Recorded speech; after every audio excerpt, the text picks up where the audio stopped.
I am iron man. இந்த ஒரு line போதும் வேர்ல்டு வைட் இருக்க ஃபேன்ஸை கூஸ்பம்ப் வர வைக்க. ஆனா 1999ல ராபர்ட் டவுனி ஜூனியர் கோடில் இருந்தப்ப யாருமே நினைக்கல he will become the face of $1 billion franchise-னு. ஜட்ஜ் மேனுன்ட்டு ஆர்டிஜே சொன்ன வார்த்தை, it's like I have a short gun in my mouth and I like the taste of the metal கன்.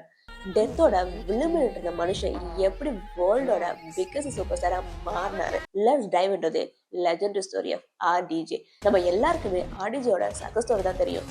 ஆனா அவரோட டாக் சைடு ரொம்பவே பயங்கரமானது. அவரோட அப்பா ஒரு film maker.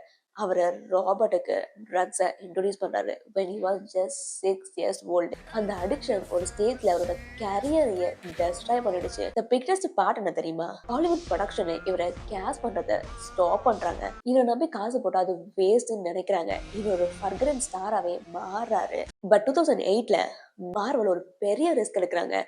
Director John Tony Stark தான் ஆர்டிஜே அப்படிங்கிறத ரொம்ப ஸ்ட்ராங்கா நம்பினாரு. பிகாஸ் இவங்க ரெண்டு பேருமே வேற ஆளு கிடையாது. டோனி ஸ்டார்க் கெட்டவனா இருந்து தெரிந்து ஒரு ஆர்மர் கிரியேட் பண்ணி ஹீரோவா மாறுவாரு.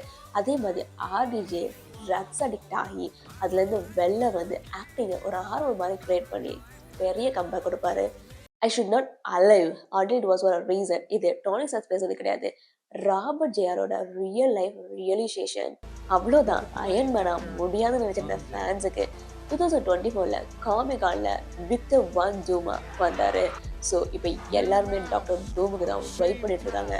ஜீரோல இருந்துட்டு ஒரு பெரிய கம்பேக் கொடுத்துட்டு வேர்ல்டோட பிக்கஸ்ட் பே டாக்டரா மாற முடியும்னா உங்களாலே முடியும்ல. ஸோ ட்ரை பண்ணுறத மட்டும் விட்றாதீங்க. எந்த மோட்டிவேஷன் உங்கள் ஃப்ரெண்ட்ஸுக்கு தேவைப்பட்டா கண்டிப்பாக லைக் பண்ணுங்க, ஷேர் பண்ணுங்க.